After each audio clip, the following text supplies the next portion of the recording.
En estos especiales de embajadores tras sus pasos, la última semana del Rey, te presentamos el día jueves. ¿Cómo estás, querido oyente?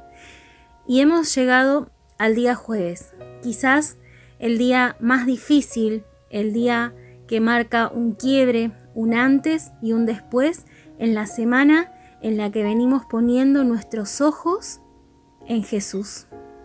Y voy a tratar de ser lo más clara y lo más concisa en este día, que como te decía, para mí y por lo que se puede leer en los evangelios, podemos seguir viendo a un Jesús que, pese a saber que su hora se acercaba, que el desenlace de esta historia, el desenlace de este ministerio y de su paso por la tierra estaba llegando a su fin, seguía enseñando.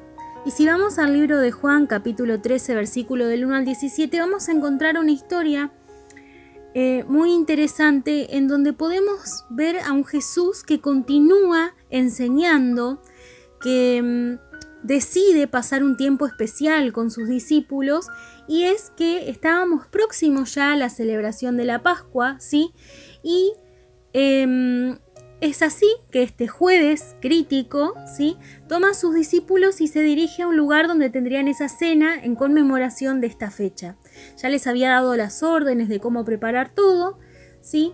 Y como seguramente sabes, la Pascua es una celebración que está constituida desde los tiempos de Moisés, ¿sí?, que coincidía en conmemorar la salida del pueblo de Israel de Egipto, sirviendo esto como un recordatorio del amor de Dios hacia su pueblo que lo había sacado de la esclavitud.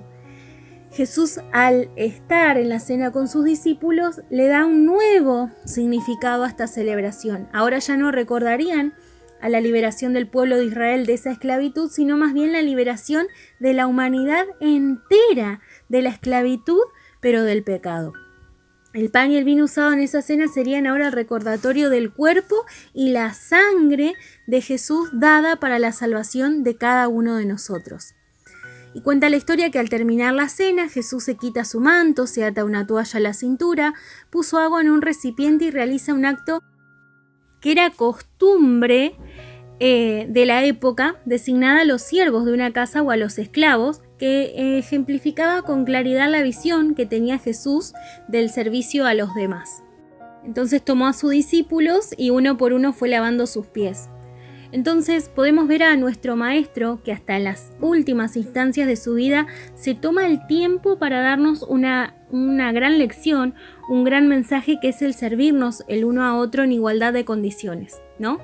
El Hijo de Dios, el unigénito, el Dios con nosotros, el príncipe de paz, ¿sí? Ahí, haciendo el trabajo que le pertenecía a un siervo, a un esclavo, deshonroso podríamos decir.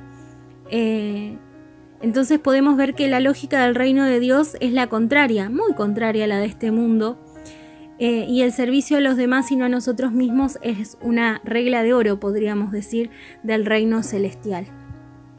Posteriormente a esto, vos sabés que Judas ya lo había negociado a Jesús al precio de un esclavo, y es ahí en esa misma noche que sale, ¿no?, a hacer lo que tenía que hacer y a entregarlo. Jesús llega al huerto de Getsemaní con unos discípulos, muy triste, para orar, para estar intercediendo delante del Padre, pidiéndole que pase de él esa copa de dolor, pero no sea como él quería, sino que se cumpla la voluntad, ¿no?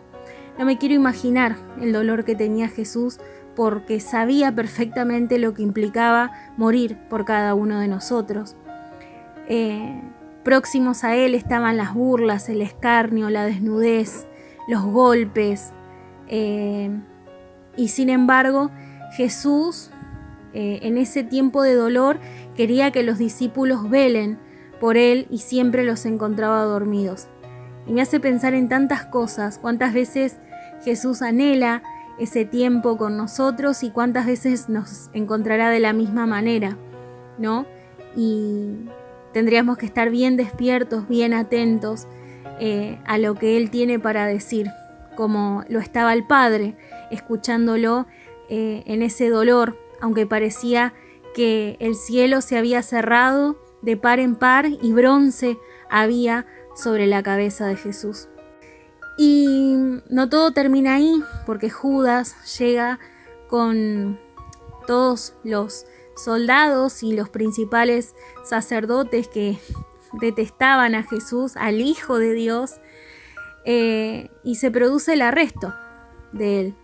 Y me encanta ver a ese Jesús que se lo toma hasta con calma, podríamos decir, y cuando Judas le da ese beso de la traición, y ahí ellos lo identifican porque era una señal, una contraseña que Judas iba a usar, dice: sí, soy yo, dice Jesús, y se entrega en calma, aunque ya sabemos lo que hizo Pedro. Jesús no necesitaba de ninguna fuerza de espada para defenderse. Jesús sabía que su hora había llegado y que él debía entregarse. Y me encanta ver cómo en el Evangelio de Marcos podemos ver que en un momento Jesús le dice: ¿no te parece que yo puedo orar a mi Padre y que Él puede mandarme ahora mismo más 12 legiones de ángeles? Venía de padecer, venía de experimentar ese silencio de parte de Dios, o mejor dicho, ese: hijo amado, tenés que hacerlo. Sabés que viniste a esta tierra a cumplir con un propósito eterno, ¿no?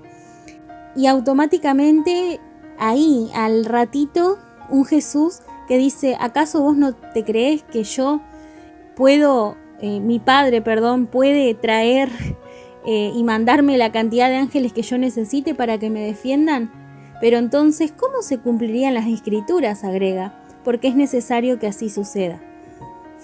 Yo creo que hubiese sido majestuoso haber vivido en esa época y haber visto lo que estaba pasando en primera persona, ¿no? Porque es apasionante poder leerlo en las Escrituras. Llega Jesús ante el concilio y ahí podemos ver cómo los sumos sacerdotes y los principales escribas y ancianos que se sabían la ley de pe a pa, pero que no entendían nada de las verdades del reino y que no pudieron reconocer al Hijo de Dios en esta tierra, podíamos decir cómo lo estaban chicaneando a Jesús, o cómo querían que él realmente responda para tener más en contra de él para que finalmente lo condenen, ¿no? Y le hacían preguntas bastante sugerentes, bastante con doble sentido, y me encanta ver y poder leer en las Escrituras que Jesús respondía: tú lo has dicho, ¿no? Porque en respuesta, cuando el sumo sacerdote le dijo: te ordeno en el nombre del Dios viviente que nos digas si tú eres el Cristo, el Hijo de Dios. Esa sabiduría celestial que tenía Jesús era preciosa, es preciosa.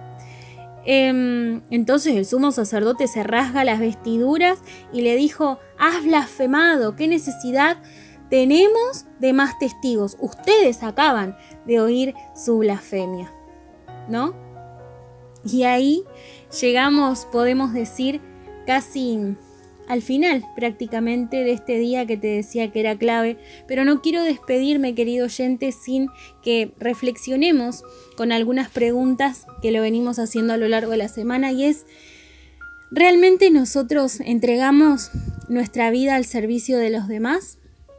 ¿Hay orgullo en nuestra vida que impide ser una persona servicial con los que nos rodean, como lo hizo Jesús cuando sirvió a sus discípulos y les lavó sus pies?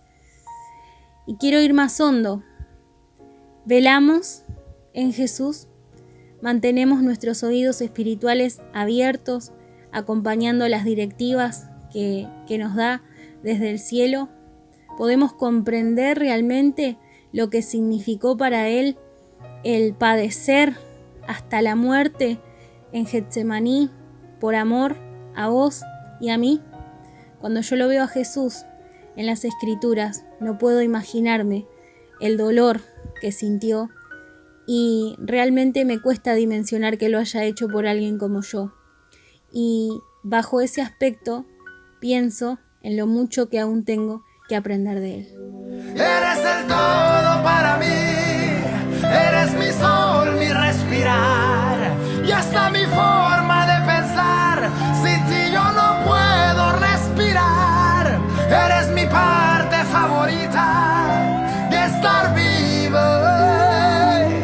como te